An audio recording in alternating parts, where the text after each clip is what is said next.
नमस्कार दोस्तों, bloody tax के आज के बहुत ही ज्यादा खौफनाक से बिल्कुल डरावने से दिल दहला देने वाले वीडियो में आप सभी लोगों का बहुत बहुत स्वागत है। जी हाँ दोस्तों, आज का वीडियो बहुत ही ज्यादा डरावना होने वाला है क्योंकि आज की वीडियो में मैं आप लोगों को दो शैतानों के बारे में बताने वाली हूँ, एक निशिर डाक और एक घोर जिन, जो कि दोनों अपने लेवल पे बहुत ही ज्यादा खौफनाक होते हैं। निशिर डाक के बारे में आप लोगों को अच्छे से डिटेल में जानना है तो ब्लडी सत्य में जाके निशिर डाक ब्लडी सत्य सर्च कर सकते हो, वहां पे आप लोगों को मिल जाएगा। और जो घोर जिन होते हैं ये बहुत ही ज्यादा खौफनाक होते हैं। इनकी जो शरीर की बनावट होती है वो मैं आप लोगों को बता देती हूँ। ये आधा घोड़े और आधा इंसान के रूप में पाए जाते हैं। जो इनके बॉडी का निचला पार्ट होता है, जो निचला हिस्सा होता है वो घोड़े जैसा होता है और जब ये चलते हैं तो लोगों को एक घोड़े के रूप में सुनाई देते हैं। मतलब इनका जो चलने का जो स्टाइल है वो ऐसा लोगों को लगेगा कोई घोड़ा दौड़ के आ रहा है और लोगों को ऐसे ही भ्रमित करते हैं। और जो निशिर डाक होती है वो इतनी ज्यादा खौफनाक शैतान होती है कि वो आप लोगों को किसी के भी रूप में, किसी की भी आवाज में कैसे भी कभी भी छल सकती है और आपको अपने वश में कर सकती है। और एक बार आप निशिर डाक के वश में हो गए तो समझ लो सब कुछ खत्म हो गया, क्योंकि उसके वश में होने के बाद कोई भी इंसान जिंदा नहीं बचता है। लेकिन आज की स्टोरी क्या है, किसने लिख के भेजा है, कब घटी थी, मैं सब कुछ आप लोगों को स्टार्टिंग से बताती हूँ। ये जो स्टोरी है राजदीप गोस्वामी ने हम लोगों को इंस्टाग्राम पे लिख के भेजी थी। उसने बहुत सारे ऐसे स्टोरीज लिख के भेजा है जो हम पहले भी बता चुके हैं। लेकिन यकीन मानो, जो भूत प्रेत या कोई भी चीज मानता है, मान लो कोई भगवान मानता है तो उसको भगवान जरूर किसी न किसी रूप में दिख जाते हैं। अगर कोई भूत मानता है तो उसको दिख ही जाता है, इसलिए वो इतना ज्यादा विश्वास करता है कि उसके साथ आए दिन कुछ ना कुछ घटनाएं घटती रहती है। आप लोगों में से बहुत सारे लोग होंगे जिनके साथ बहुत सारी ऐसी घटनाएं घटती होंगी। तो क्या होता है, ये जो राजदीप है वो और उसका एक भाई है नंद किशोर, उनके साथ ये घटना घटी थी आज से 2-3 दिन पहले। मतलब इसने जो स्टोरी लिख के भेजा है उसके 2-3 दिन पहले। ये जो राजदीप है इसकी लाइफ बहुत अच्छी खासी कट रही थी, अच्छा खासा लाइफ अपना जी रहा था। ट्यूशन जाता था, ट्यूशन से घर आता था, अपने स्टडी में फोकस कर रहा था, फैमिली से टाइम स्पेंड करता था। लेकिन 2-3 दिन पहले इसके साथ कुछ इतनी ज्यादा खौफनाक घटना घटी जिसके बारे में इसने कभी कल्पना तक नहीं किया था। क्या होता है उसके साथ, एक दिन वो ट्यूशन गया हुआ था, इवनिंग का टाइम था। उसके बाद जब ट्यूशन से वापस आ रहा होता है, उसका जो कजिन ब्रदर है नंद किशोर, वो उससे मिलता है और वो बोलता है कि भाई एक यहाँ पे कुछ किलोमीटर दूर एक रिजॉर्ट है जहाँ पे अपन को जाना है, मेरे कुछ दोस्त लोग आ रहे हैं, वहां पे कुछ काम है और थोड़ा पार्टी वार्टी भी कर लेंगे, मस्ती मजे भी कर लेंगे, अपन वहां पे चलेंगे। तो राजदीप बोलता है यार रिजॉर्ट क्यों जाना है, लेकिन अचानक क्यों, कैसे प्लानिंग बन गई। तो उसका भाई नंद किशोर बोलता है कि यार बहुत टाइम से प्लानिंग कर रहे थे और तेरे लिए हम लोगों ने सरप्राइज रखे थे, तुझको बाद में बताएंगे वहां पे चलने के लिए। तो राजदीप भी खुश होता है, सोचता है थोड़ा सा तो स्टडी से ब्रेक ले ही सकता हूँ, जाता हूँ। और आज रात की ही तो बात है, आज रात में ही उन लोगों की प्लानिंग थी कि उस रिजॉर्ट में जाएंगे और वहां पे थोड़ा पार्टी वार्टी करेंगे, थोड़ा फन करेंगे।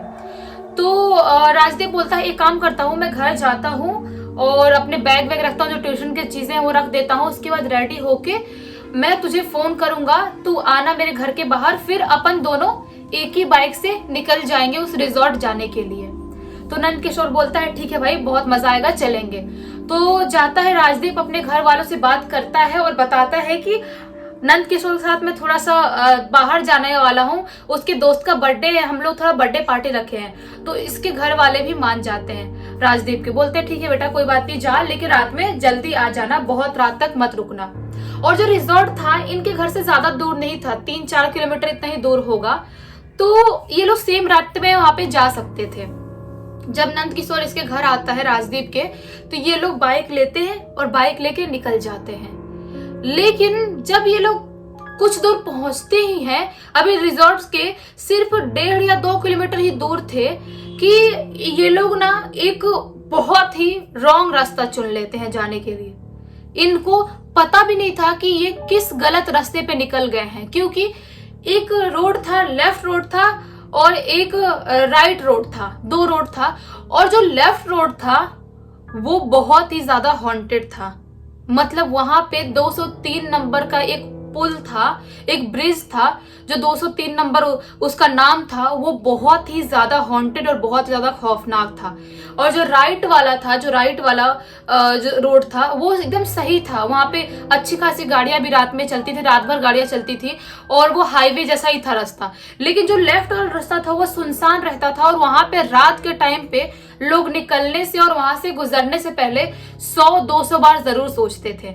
लेकिन इनको पता भी नहीं था कि इनके साथ मस्ती करते करते और फन करते करते बाइक पे जाते आते क्या घट गई है इनके साथ, इनको पता भी नहीं था। इनको लेना था राइट वाला रोड, लेकिन इन लोगों ने ले लिया लेफ्ट वाला रोड बिना सोचे समझे। जब कुछ दूर तक चले ये लोग, आई थिंक 800-900 मीटर दूर गए होंगे, तभी उनको अचानक से मिलता है वही ब्रिज 203 वाला। राजदीप बहुत ज्यादा शॉक्ड हो जाता है। वो नंदकिशोर से बोलता है, यार ये ब्रिज कैसे मिल रहा है अपन को, ये तो भूतिया ब्रिज है। नंदकिशोर बोलता है, क्या बात कर रहा है भाई, ऐसा कुछ नहीं है यहाँ पे। और नंदकिशोर इतना भूत प्रेत पे विश्वास नहीं करता था, लेकिन राजदीप करता था।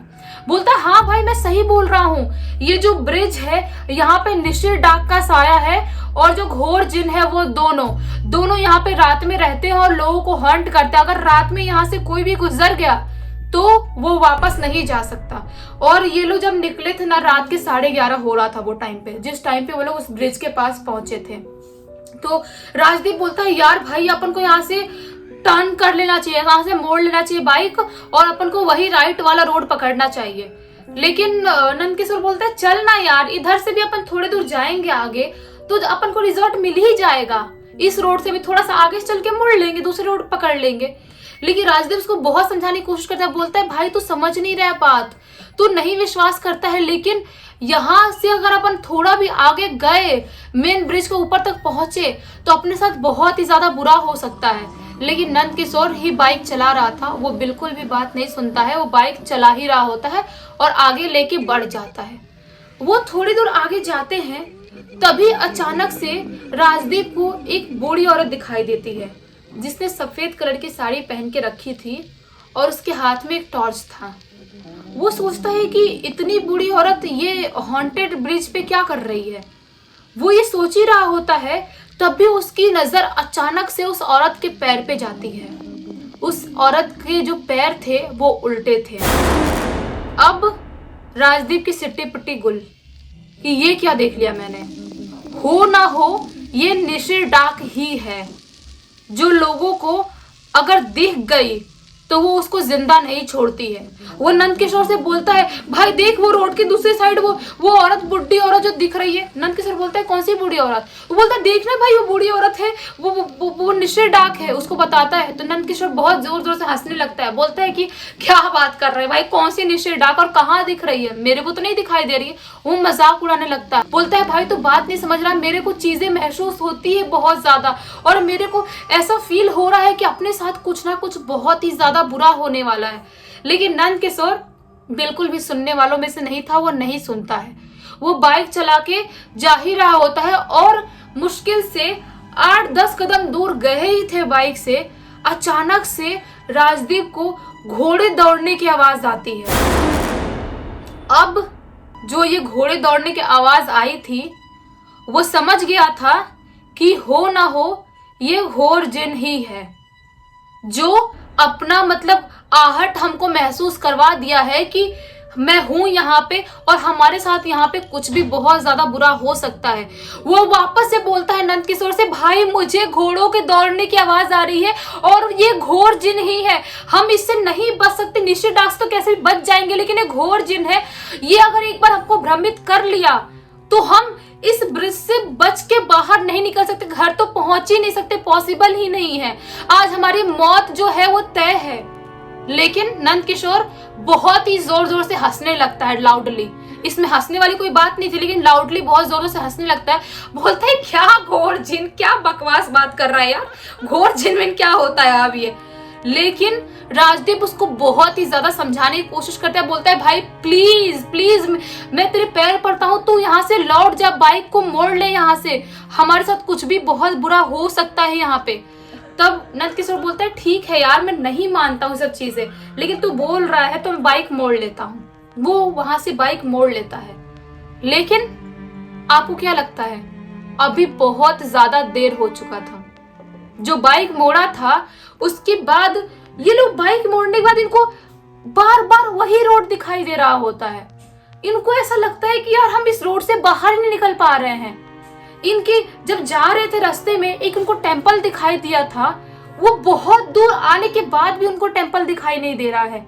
उनको समझ में नहीं आ रहा था कि हमको वो रोड, जिस रोड से हम गए थे वो रोड क्यों नहीं दिखाई दे रहा है, हमको बार बार ब्रिज वाला रोड ही क्यों दिखाई दे रहा है।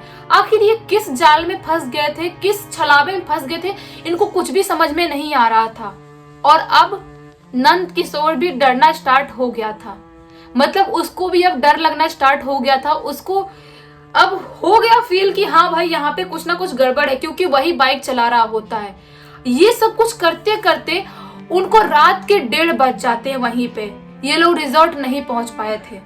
इनकी प्लानिंग थी कि 11:30 तक रिजॉर्ट पहुंच जाएंगे, लेकिन 11:30 तो वहीं पे पुल पे ही जो ब्रिज था वहीं पे बच गया था, तो कैसे रिजॉर्ट पहुंचते ही है। अभी नंदकिशोर बहुत जोर जोर से रोने लगता है, बोलता है भाई क्या हो गया है, हम किस रास्ते पे आ गए हैं, हम यहाँ से बाहर भी निकल पाएंगे नहीं निकल पाएंगे। ये लोग ये सब बात कर ही रहे होते हैं। अभी थोड़ा दूर जाते हैं, उनको अचानक से रिजॉर्ट दिखाई देता है, लेकिन ये लोग खुश नहीं होते हैं। बताओ क्यों खुश नहीं होते हैं? क्योंकि उनको पता था जिस रोड पे हमको रिजॉर्ट दिखाई दे रहा है उस रोड पे रिजॉर्ट है ही नहीं, क्योंकि उस रिजॉर्ट में वो लोग पहले भी जा चुके थे। उनको समझ में नहीं आता है कि हमको रिजॉर्ट कैसे यहाँ पे दिखाई दे रहा है। वो बहुत ही ज्यादा डर जाते हैं। उनको ना अजीबोगरीब आवाजें आने लगती है। अभी नंदकिशोर को, राजदीप को, दोनों को अजीबोगरीब, किसी के चीखने की, चिल्लाने की, घोड़ों के दौड़ने की, कोई जैसे कि बहुत ही ज्यादा दर्द में चिल्ला रहा है, कोई ऐसा लग रहा था मुझे कान फट जाएंगे। अपने कान को ऐसे दबा लेते हैं जोर से, और दबाने के बाद बहुत ही जोर जोर से हनुमान चालीसा पढ़ना स्टार्ट कर देता है राजदीप। और जो नंदकिशोर था वो भी गायत्री मंत्र पढ़ना स्टार्ट कर देता है, क्योंकि उनको समझ में आ गया था कि शायद अब हम नहीं बचने वाले हैं।